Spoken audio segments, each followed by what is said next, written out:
وأصحابه ومن والاه. سبحانك لا علم لنا إلا ما علمتنا إنك أنت العليم الحكيم ولا حول ولا قوة إلا بالله العلي العظيم. السلام عليكم ورحمة الله وبركاته. Alhamdulillah, syukur pada Allah Subhanahu wa taala, kita dah ada kesempatan untuk kita meneruskan pengajian kita pada malam ini. Maka kita sampai kepada topik ataupun kepada mawdu' ta'riful mujmali wal bayani. Ta'rif, apakah dia mujmal, apakah dia bayan. Wal mujmalu ma yaftaqiru ilal bayani. Mujmal itu apa? Nombor satu bawah ni dia kata ma'khuzun lughatan al-jamli wa huwa al-jam'u, menghimpunkan dari segi bahasa lah. Dari segi istilah, apa yang kita bincangkan ini? Apa dia mujmal ini? Ma yaftaqiru ilal bayani. Apa yang memerlukan kepada penerangan. Itu dipanggil mujmal. Mujmal ni ringkas. Mujmal ni macam benda yang agak simple. Ringkas, tidaklah terperinci. Jadi bila kita sebut perkara itu tidak terperinci ataupun mujmal, tam'an dia akan memerlukan kepada bayan. Itu dia punya ta'rifan dia, ma yaftaqiru ilal bayan. Contohnya, salasata quru'. Kalimah quru' itu, 3 quru'. Orang akan tanya, quru' itu apa? Quru' itu yahtaju ilal bayan. So kalimah quru' itulah dipanggil mujmalu. Okay?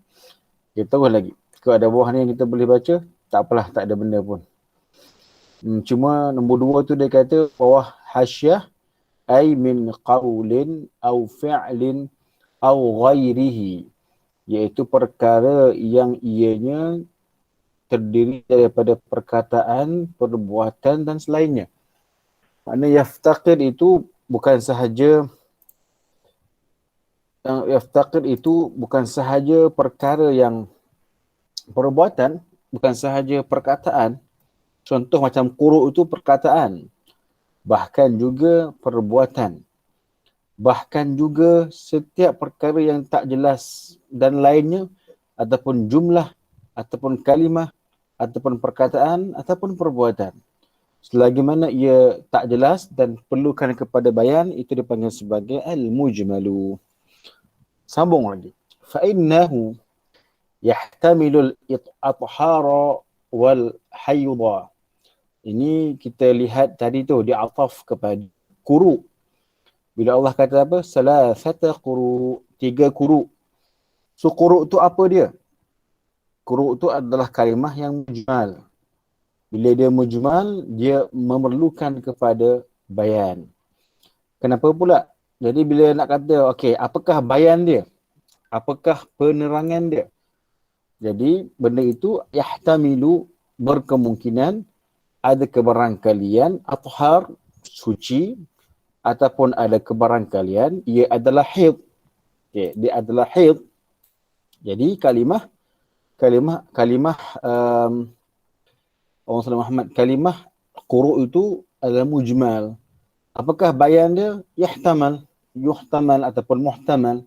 Kebarangkalian itu ada pada athhar, sama ada quru' itu perkara yang bersih, 3 kali bersih, 3 kali suci, ataupun haid, 3 kali haid. Lishtirakil qur'i bainal haidi wa tuhri, kerana maksud quru' itu berkongsi di antara haid dan juga tuhur. Haid dan juga tuhur. Kalau kita baca bawah tu, dia akan teranglah tentang haid. Kita tak nak bincang kat situ. Cuma pada matlamat kita, kita faham maksud mujmal. Mujmal ni benda yang tidak jelas. Ataupun lebih mudah faham, yang perlukan kepada bayan. Itu istilah dia. Ataupun bila dia perlukan kepada bayan, akan wujudnya kebarangkalian. Mungkin A, mungkin B, mungkin C. Itu dipanggil sebagai kalimah yang mujmal. Okey, seterusnya wal bayanu. Bayan ni apa pula? Sudah pasti bayan adalah lawan kepada mujmal. Ma huwal bayan? Ikhrajus syai'i min haizil ataupun min hiyazil iskali ila haizit tajalli ay ittidaha wal mubina huwa nasu. Mubin ke mubayyin? Ay ittidah wal mubin huwa nas. Okay, ittidah wal mubin. Apa bayan ni? Tengok nombor 3 kat bawah ni. Dia kata, lughatan secara bahasa adamul iskal. Bayan ni dari segi bahasa tidak ada sebarang masalah ataupun persoalan kita nak faham. Kenapa tak ada persoalan lah? Jelas bayan. Itu maksud dia. Bayan tu jelas. Jadi bila jelas, apakah implikasi dia? Tak adalah masalah saya nak faham. Adamul iskal. Ataupun idah, jelas, penjelasan. Wa yutlaqu bima'nal mubin, juga maksud bayan ni adalah mubin, jelas. Ataupun bima'na mahalluhu, ataupun makna dia pada tempat dia. Wa huwal madlul, yang ditunjukkan. Wa bima'na, atau makna lain, fi'lul mubin, perbuatan yang jelas. Ataupun tabyin, menjelaskan. Bagai-bagailah. So, pendek kata, kalimah bayan ini maksud dia apa? Jelas. Memang clear. Jadi apakah istilah bayan? Ikhrajus syai' min hiyazil ataupun haizil iskal ila haizit tajalli. Mengeluarkan sesuatu daripada kepompong iskal. Apa iskal itu? Nombor 5 itu apa? Kita baca iskal ya. Kita stop sekejap. Kita baca iskal dulu. Iskal ni apa? Fayat walau taqdiran. Iskal ni tanda soal. Tanda tanya. Persoalan. Itu dipanggil iskal. Sekalipun takdir. Sekalipun kita anggarkan sahaja. Okey. Patah balik. Ta'rifan dia. Bayan tu apa dia? Mengeluarkan sesuatu daripada kepompong iskal. Iskal tu ialah persoalan. Dan dia keluarkan daripada iskal. Tadi tu iskal. Saya tak tahu lah. Tak jelas lah. Tiba-tiba bila datangnya bayan, dia keluar daripada iskal, pergi kepada tajalli. Tajalli, ittidah, jelas. Tajalli, mubin, jelas. Apa dia tu? Nas. Nas tu adalah nas. Nas dan perkara itu. Okay? Nas tu. Nas ni apa? Jangan faham nas ni dari segi nas yang kita dengar. Nasul Quran wal hadis.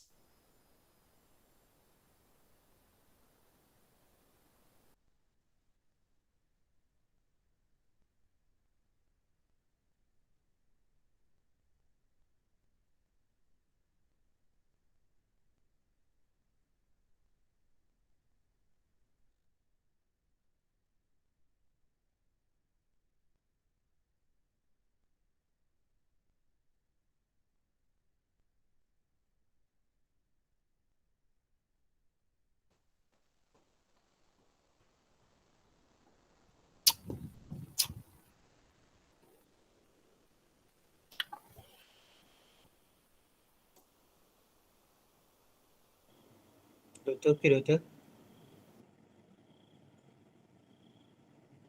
Oh, okey. Doktor ada masalah sikit, jadi kita tunggu sekejap. Okey. Assalamualaikum. Sorry. Terputus. Dengar aman? Ya, dah dengar tu. Betul. Okey. Tadi saya sangkut tadi. Ada sikit. Ada gangguan. Okey. Okey, clear ya? Okey, baik. Patah balik bayan. Al-bayan, apa dia? Ikhrajus syai' min hiyadil iskal. Alah.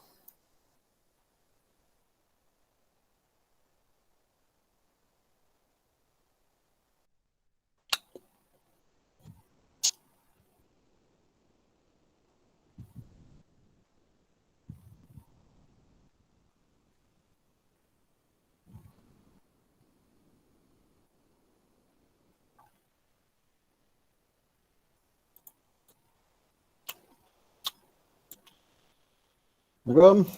Ada tak? Ada doktor, ada. Terputus. Sorry. Clear. Ya, sorry ya. Malam. Yap. Okay. Baiklah, tengok balik. Wal bayan ikhraju syai' min hiyazil iskal ila hadid ataupun haidit tajalli, iaitu perkara itu keluarkan orang itu ataupun bila datangnya bayan itu dia akan menghilangkan persoalan. Iskal tu persoalan dan dia akan pergi kepada tajalli. Apa tajalli? Jelas. Dengan cara apa? Dengan cara nas. Nas tu apa? Nanti akan diterangkan nas. Cuma nak katakan nas itu bukan, jangan kita fahami dengan nas Al-Quran ataupun hadis. Itu nusus. Teks Al-Quran ataupun teks Al-Quran. Itu teks. Biarkan dia. Dalam bahasa usul fiqh, bila dikatakan nas, ia merujuk kepada apa?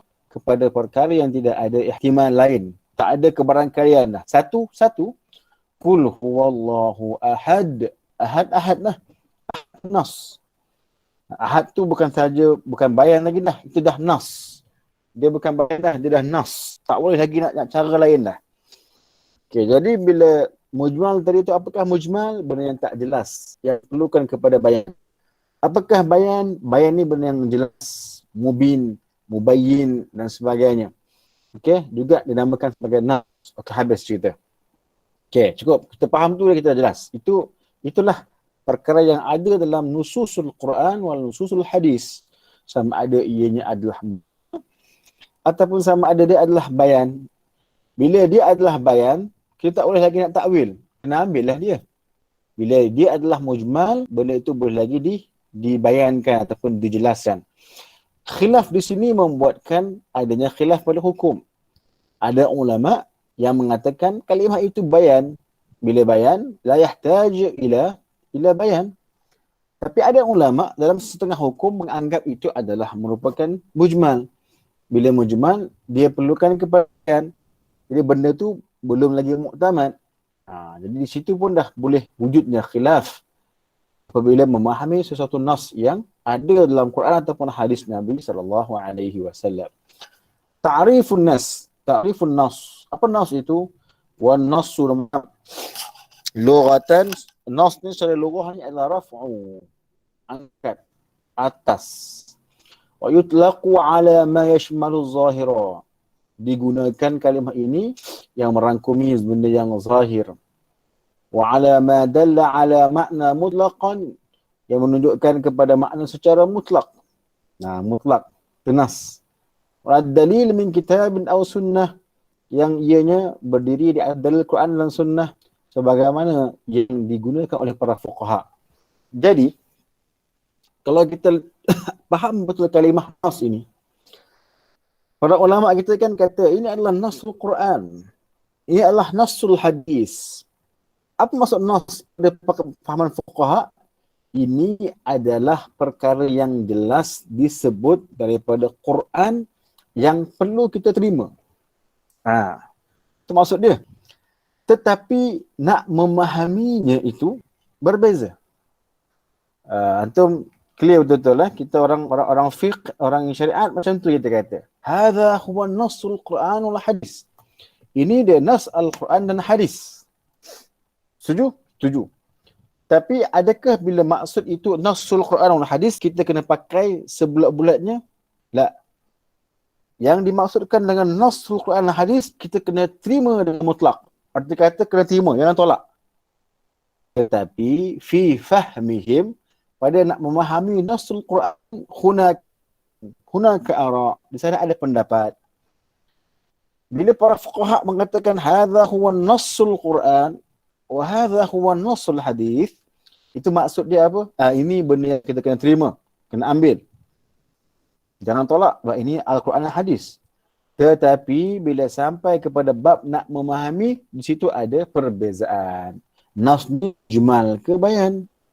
Nas ni muawwal ke ataupun benda yang mufassar dan sebagainya.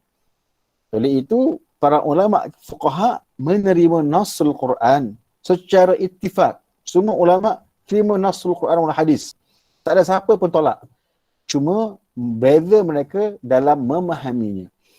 Kan? Oleh itu bila orang sebut saya nak pakai apa yang Nabi sebut ke ataupun apa yang ulama faham?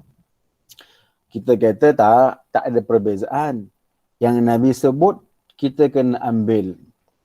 Tapi dalam memahami apa yang Nabi sebut terdapatnya perbezaan.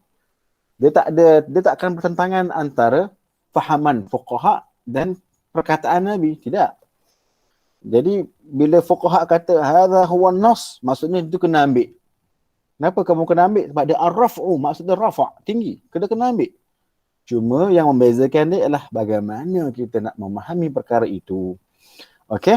Jadi kita jangan jangan tak clear dengan benda itu. Bila dengar perkataan orang, ini nas Quran, ini nas hadis. Kita kata na'am, muwafiqun, kita setuju. Nas Quran maksudnya itu merupakan perkara yang mutlak yang kita kena terima. Tetapi dalam memahaminya akan wujud perbezaan. Alright. Tapi bila bahas masuk dalam usul fiqh, apakah nas? Ma la yahtamilu illa ma'nan wahidan. Perkara yang kita tak boleh membuat kebarangkalian melainkan makna. Contoh, Zaidin fi ra'aitu Zaidan. Contoh pada Zaid, dalam contoh perkataan saya melihat Zaid. Saya melihat Zaid. Apa yang kita boleh faham? Saya lihat Zaid. Boleh tak faham lain? Boleh tak kita kata, oh bukan Zaid tu, rimau kot tu? Tak boleh. Dah nama dia Zaid. Memang Zaid lah. Takkan rimau pula. Rimau orang lain. Rimau manusia, binatang lain. Saya lihat Zaid. Ada ihtimal lain ke? Zaid bukan Zaid? Tak ada ihtimal. Itu dipanggil nas. Nas. Waqila, seterusnya ada yang mengatakan ma ta'wiluhu tanziluhu. Apa yang takwil dia, okey, apa takwil tu? Pemahaman benda itu tanziluhu, sebagaimana yang diturunkan. Ada yang kata macam tu. Apakah dia nas? Nas ni hang ambil macam sebiji apa yang disebutkan. Itu nas. Pada fahaman usul fiqh, usuli, bila dikatakan nas, ambil yang seketul itu. Sebab itu dah clear dah. Contohnya Allah kata fasiyamu thalathati ayyam. Maka puasa 3 hari. Apa maksud tu? Puasa berapa hari? 3 hari ya. Bukan 3 bagi 3 tu, tidak. 3. Jawapan tu clear. Kena puasa 3 hari. Fasiyamu thalathati ayyam fil hajj wa sab'ah. Ni untuk kita bayar dam. Puasa 3 hari kat musim haji, 7 hari dekat rumah. Tu dia panggil dam. Sekarang ni puasa berapa hari nak kena puasa? 3 ke 6? 3 lah. Kenapa 3 pula? Loh, dah kata 3 tu. Dah kata fasiyamu thalathati ayyam. Salasah tu kan 3. Mana dah takbil lagi dah? Kalau macam tu, itu dipanggil sebagai nas. Fa innahu bimujarradin ma yanzilu yufhamu ma'nah. Ya macam ni. Apa yang turun, itu yang kita fahami. Apa yang turun, yufhamu. Difahami makna dia. Wa huwa mushtaqun min manassatil arus. Dia kalimah nas itu datang daripada manassatil arus. Itu tak manassah. Manassah ni platform. Pelamin. Pelamin. Ya Allah. Pelamin. Okey. Kita panggil pelamin. Kalau orang kahwin itu, duduk dekat atas tu kan dia panggil pelamin lah. Pelamin. Manassah tu pelamin. Platform dalam bahasa moden platform. Tapi bahasa kita pelamin. Arus tu yang orang kahwin. Wahwal kursi. Kan bila duduk platform tu ataupun pelamin tu kan ada kursi atas tu. Macam singgah sana lebih kurang. Dirtifa'i. Kenapa pula nama dia manassah tu? Kenapa kalimah nas itu diambil daripada manassah? Sebab dia irtifa', dia tinggi. Kan lebih tinggi ada pengantin duduk bawah. Mana pengantin dekat bawah tu? Tak ada. Pengantin, tu atas depan tu. Kan bahasa dia kan. Dirtifa'ihi ila ghairihi fi fahmi ma'nah min ghairi tawaqquf. Di mana kita boleh memahami makna, boleh kita faham dengan jelas tanpa perlu tawakuf. Apa tawakuf tu? Nak faham, let lu. Sabar. Hang kena fikir lu. Itu tawakuf. Kalau tak tawakuf, faham tu weh. Yakni kita faham terus. Sebab apa? Jelas. Nampak. Kita panggil nas lah. Itu dari segi makna. Cuma dari segi usul, macam mana kata benda yang nas ini maknanya la yahtamal makna ghair. Tak ada makna lain dah. Melainkan itu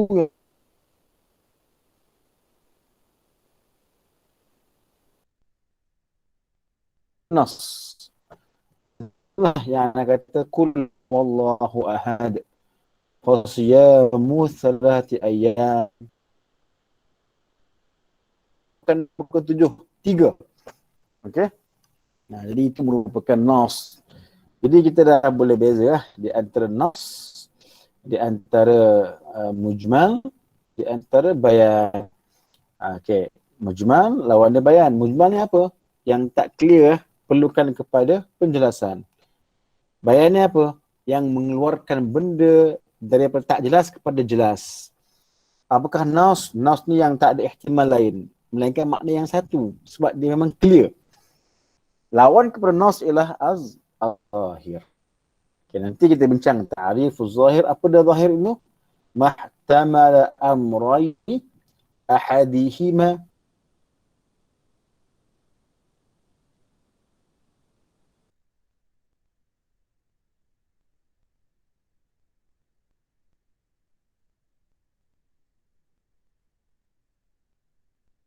cuma kalau yang zahir dia apa dia? Dia ada ihtimal dua perkara.